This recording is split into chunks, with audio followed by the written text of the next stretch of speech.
যায়, ভক্তের কৃপা সে প্রাপ্ত হয়ে যায়। যেভাবে একজনের একটা লোহা পরশমণিকে স্পর্শ করলে সে স্বর্ণে পরিণত হয়ে যায়, যদি কোনো অভক্ত ভক্তের সঙ্গে কোলাকুলি দেয় তাহলে সেই অভক্ত ভক্ত হয়ে যায়।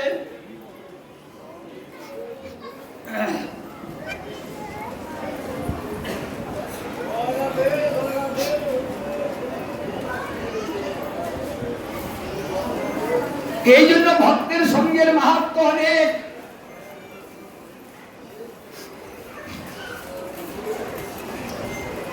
ভক্ত সঙ্গে যা করা যায় সেটা সাধন ভজন করে মিলে না।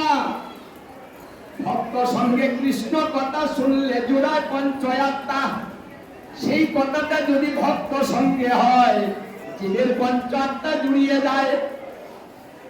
এই জন্য ভক্ত সঙ্গে কৃষ্ণ কথা শ্রবণ করতে হয়, ভক্তের সঙ্গ করতে হয়, ভক্তের কাছে আসতে হয়, ভক্তের চরণ ধরে নিতে হয়, ভক্তকে সম্ভাষণ করতে হয়, ভক্তকে প্রণাম করতে হয়, ভক্তের সঙ্গে কোলাকুলি দিতে হয়।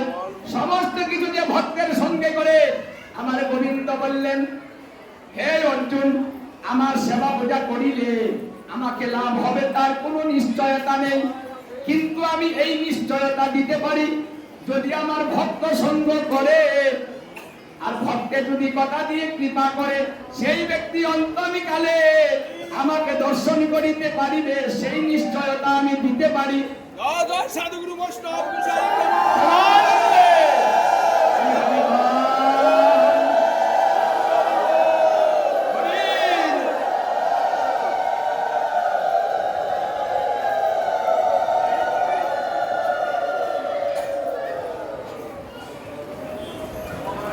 ভক্তের সঙ্গের মহিমা বলে শেষ করা যায় না। ভক্তের কথার একটা মূল্য কত। ভাগবতে দেখা যায় পঞ্চেতাগণ 5 ভাই। এই 5 ভাই তপস্যা করার জন্য জঙ্গলে গিয়েছিল। যখন তপস্যা করার জন্য তারা জঙ্গলে গেল, জঙ্গলের গভীরে যখন প্রবেশ করেছে, সেই জঙ্গলের মধ্যে একটা সরোবর দেখতে পেল। একটা সরোবর, সরোবরটা খুব সুন্দর। সরোবরের দৃশ্য দেখে 5 ভাই সরোবরের পাড়ে দাঁড়িয়ে সরোবরের সৌন্দর্য দর্শন করছে। এমন সময় সরোবরের মাঝখান থেকে জলের মধ্যে একটা ঘূর্ণিপাক দিচ্ছে। বাতাস নেই, নীরব, অথচ ঘূর্ণিপাক কেন হচ্ছে? আচ্ছা, জলের মধ্যে যদি কিছু না থাকবে তাহলে জল তো নড়ার কথা নয়, ঘূর্ণিপাক করার কথা নয়। আবার গভীর জঙ্গল বলে কথা, হয়তো কিছু এখানে আছে, ঠিক আছে দেখি তো কি আছে। তাই করছে তারা 5টা ভাই দাঁড়িয়ে ওই ঘূর্ণিপাক দেখতে রইল। দেখিতে দেখিতে হঠাৎ করে ওই ঘূর্ণিপাক থেকে ধোঁয়া ধোঁয়া বেরোচ্ছে। ধোঁয়া মানে ধোঁয়ায় অন্ধকার হয়ে যাচ্ছে। আগুন থেকে ধোঁয়া হয়, জলের ভিতর থেকে অগ্নির ধোঁয়া। তাহলে এখানে কি আছে? কিন্তু 5 ভাই সাহস করে দাঁড়ালো, দেখি তো কি আছে এখানে। কিছু সময় পর সেই ধোঁয়া থেকে দেবাদিদেব মহাদেব বৃষে আরোহণ করে উপর দিকে ভাসতে শুরু করলেন। কে ভাসছে? দেবাদিদেব মহাদেব। মহাদেবকে দেখে ওই পঞ্চেতাগণ চিনতে পেরেছে, কারণ মহাদেবকে যদি আমরা এই স্বরূপে দর্শন করি তাহলে কি তাকে চিনব না? এটা সাকার ভজন। এই জন্য সাকার ভজনকে সর্বোত্তম ভজন বলা হয়।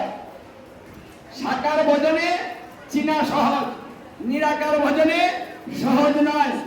আমি তাকে দেখিনি, তাকে চিনিনি, যার চেহারা আমি জানি না, আমি তাকে দর্শন করলেও আমি তাকে চিনতে পারবো না। কিন্তু যাকে আমি সদা সর্বদা এই স্বরূপে দর্শন করি, আমি তাকে সামনে এলে চিনতে পারিব। দেবাদিদেব মহাদেবকে দেখে প্রচেতাগণের মনে একটা সাহস হয়েছে। এই যে দেখ দেখ, দেবাদিদেব মহাদেব জলের মধ্যে থেকে উঠে চলে আসছে আমাদের দিকে। ওই পাঁচ ভাই যেখানে আছে, মহাদেব সামনাসামনি সেখানে চলে এলেন। মহাদেব যখন সামনে এসেছেন, ওই পাঁচ ভাই মিলে সাষ্টাঙ্গে প্রণাম করলেন, ভূমিতে পড়ে প্রণাম করলেন। যে প্রণামটা কলিকালের জন্য অতি উত্তম। একটা প্রণাম করিলে একটা হর্ষণের যজ্ঞ হয়।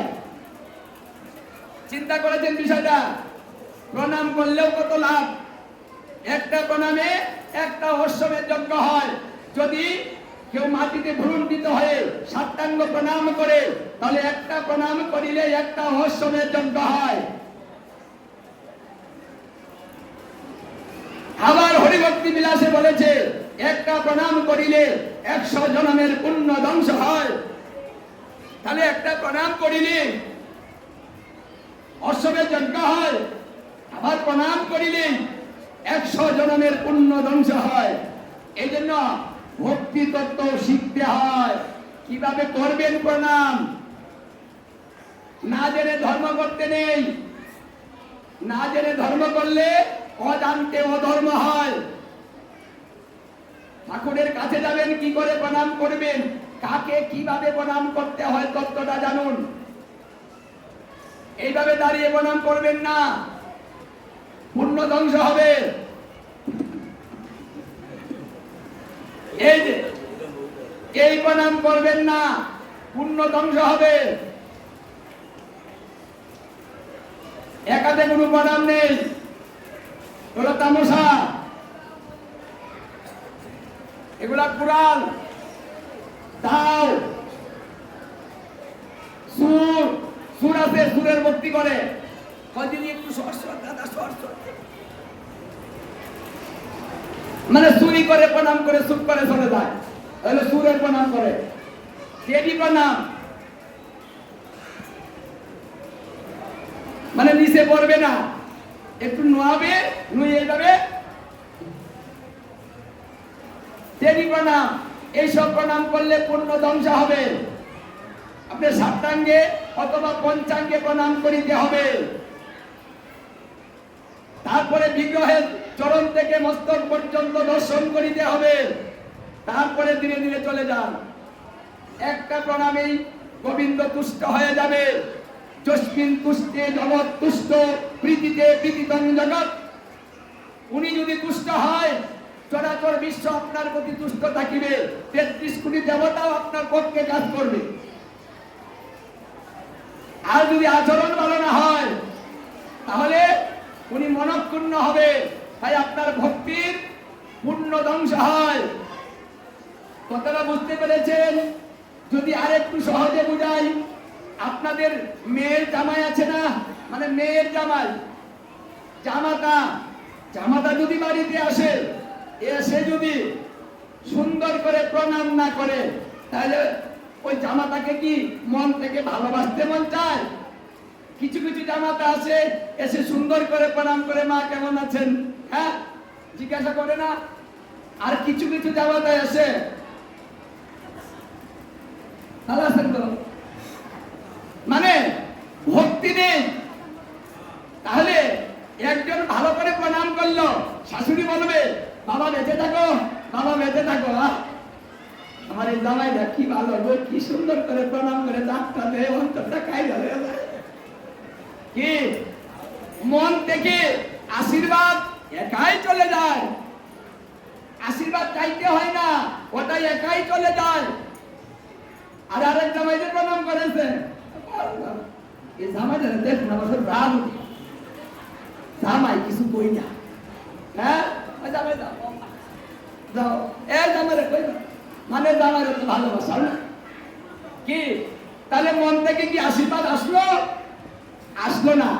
তাহলে আপনার আচরণের উপরে নির্ভর করছেন যে উনি কৃপা আশীর্বাদ দিবেন কি না।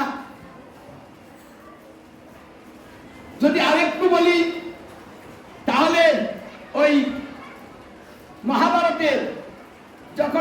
হবে। যুদ্ধের পূর্ব দিন 5 ভাই পঞ্চ পাণ্ডব গান্ধারীর কাছে গিয়েছিলেন। গিয়ে মা গান্ধারীকে প্রণাম করলেন। প্রণাম করে বলছেন, মা, কালকে তো আমাদের যুদ্ধ, তোমার সন্তানের সঙ্গে আমার যুদ্ধ করতে হবে। আচ্ছা মা, তুমি আমাদেরকে আশীর্বাদ করো, আমরা যেন এই যুদ্ধে জয়লাভ করি। এমন সময় 100 ভাই দুর্যোধন সহ গিয়ে উপস্থিত। গিয়ে দেখে যে তার মার সামনে পঞ্চপাণ্ডব। মানে শত্রু দেখলেই তো মাথা নষ্ট। তারপরে মনে আসে কষ্ট, হ্যাঁ, হইতে পারছে না কুষ্ঠ। তাই বলছে, মা, আমরা আশীর্বাদ দিতে এসেছি। মানে আমার মা আরেকজন প্রণাম করবে, আমার তো অধিকার বেশি।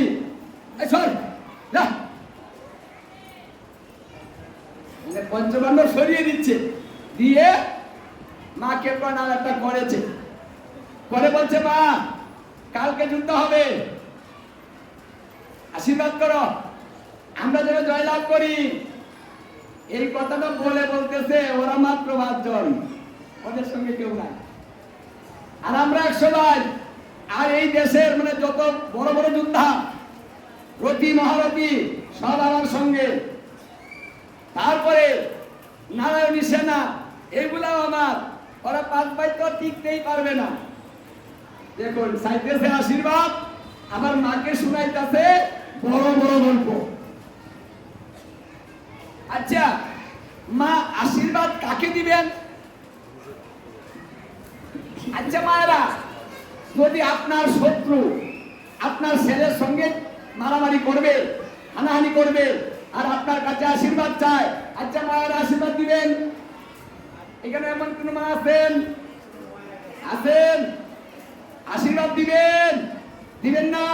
দেখেন, একটা মাও বাইর হয় না। কারণ শত্রু পক্ষে কে আশীর্বাদ দিবে না? নিজের ছেলেরে দিব, ভালো আর মন্দ বুঝি না, আমার ছেলে যেন জিতে যায়। এটা হলো আমাদের বাপ। কিন্তু গান্ধারীর বাপটা কি ছিল? গান্ধারীকে বলা হয় মহিমতী রানী। উনি আমাদের মায়েদের মতো কোনো সাধারণ নারী না।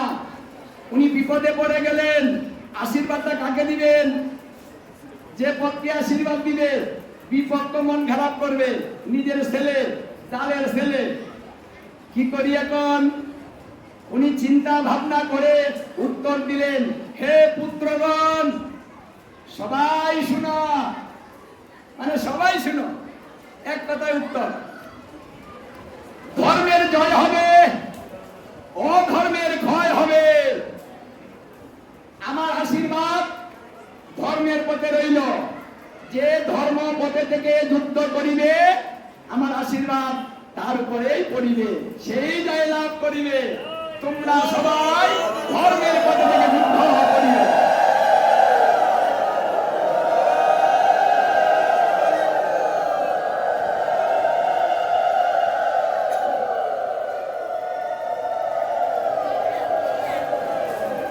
এখন বিচার্য বিষয় হলো, আশীর্বাদ তাহলে কাকে করলো?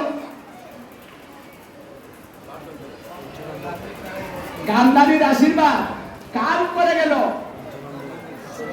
পঞ্চপাণ্ডবের উপরে আশীর্বাদ পড়ে গেল, নিজের সন্তানের উপরে যায়নি।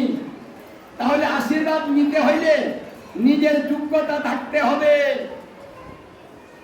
খালি কৃপা করেন, আশীর্বাদ করেন, মাথায় একটু সইয়া দেন, চাইবেন না। আচরণ দেখা, আচরণে খুশি হয়েই আশীর্বাদটা করে দিবেন। এই জন্য এই পর্যটকগণ এমন সুন্দরভাবে দেবাদিদেব মহাদেবকে প্রণাম করেছে। মহাদেব এদের আচরণে খুব সন্তুষ্ট হয়েছে। দেবাদিদেব মহাদেব বললেন, এই পর্যটকগণ, তোমরা এই গভীর জঙ্গলে কেন এসেছ? ওরা বলছে, আমার বাবা আদেশ করেছে বিষ্ণুর তপস্যা করার জন্য, নারায়ণের তপস্যা করার জন্য বাবা আদেশ করেছে। বাবার আদেশ পালন করার জন্য 5 ভাই জঙ্গলে এসেছি। নারায়ণের তপস্যা করব। এই মহাদেব বললেন, তুমি নারায়ণকে দেখেছো? দেখিনি। নারায়ণ কেমন জানো? জানি না। কোন নামে নারায়ণের তপস্যা করতে হয় ওটা জানো? কিচ্ছু জানি না, খালি বাবা আদেশ করেছে আর আমরা চলে এসেছি, আর কিচ্ছু জানি না। মহাদেব বললেন, কিছু না জানলে কি ভজন হয়? একটা কিছু তো জানতে হয়। কোন ভাবে ভজন করবে, ধ্যান কার করবে, তুমি যার ধ্যান করবে সে তো তোমার কাছে আসবে। স্বরূপ যদি না জানো তাহলে তুমি তো ধ্যান করতে পারবে না। দেখুন, সাকার ভজন অতি উত্তম ভজন, মানে স্বরূপ দর্শন করে ধ্যান করতে হয়। যার স্বরূপ দর্শন করে আপনি ধ্যান করবেন তিনি আপনার কাছে এসে দাঁড়াবেন। যে স্বরূপটা নিয়ে আপনি ধ্যানটা করবেন ঠিক এই স্বরূপে কাছে এসে দাঁড়াবে। তাহলে আপনি কি চিনতে পারবেন না? কি চিনতে পারবেন? তাহলে সাকার উপাসনা এই জন্য সর্বশ্রেষ্ঠ। নিরাকারে কষ্ট সাধ্য, বস্তু চিনা কঠিন, ঈশ্বর চিনা কঠিন। দেবাদেব মহাদেব বললেন যে তোমাদের উদ্দেশ্য ভালো। কেউ যদি ভালো উদ্দেশ্য নিয়ে ঘর থেকে বেরোয়, সে যদি কিচ্ছু না জানে তাহলে তার জানানির ব্যবস্থা ঈশ্বর স্বয়ং করে দেন। কথাটা বুঝেছেন? যদি কিছু জানি না আমি, আমার উদ্দেশ্যটা ভালো থাকে, তাহলে ঈশ্বর নিজে দায়িত্ব নেন, নিয়ে তার সাধনাটা কিভাবে হবে সেই তত্ত্বটা কাউকে না কাউকে দিয়ে শিখিয়ে দিয়ে ভজনটা করিয়ে দেন। তাই মহাদেব বললেন, আমার সঙ্গে যখন তোমাদের সাক্ষাৎ হয়েই গেল, তাই আমি তোমাদের উপদেশ দিচ্ছি নারায়ণের তপস্যা কিভাবে করিতে হবে। শঙ্খ চক্র গদা পদ্মধারী নারায়ণ, এই নারায়ণের স্বরূপটা তোমরা হৃদয়ে ধারণ করো। নিরিবিলি জায়গায় তপস্যা করতে হবে। তপস্যার নিয়ম হলো, তুমি যার তপস্যা করবে সে যে পর্যন্ত তোমার কাছে না আসবে সেই পর্যন্ত চক্ষু খুলে তাকানো যাবে না, সে হবে না। দেখুন, আমাদের যখন সন্ধান করতে হয়, মাঝে মাঝে লক্ষ্য করে দেখি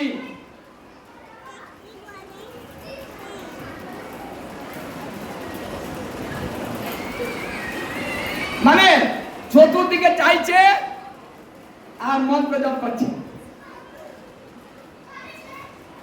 জপ হবে না। মন্ত্র মুক্তাবলী গ্রন্থে বলেছে 9টা ধারের মধ্যে সপ্তম ধার 7টা ধার বন্ধ করে দিতে হবে। আপনি যখন সন্ধান করবেন 7টা দ্বার বন্ধ রাখতে হবে, 2টা দ্বার খোলা থাকবে।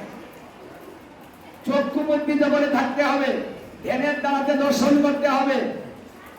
বললে তো ভয় না যে 100 বার কইছে কোন ভাই 100 বার খালি পুরাই নিয়ে এলো না, হবে না।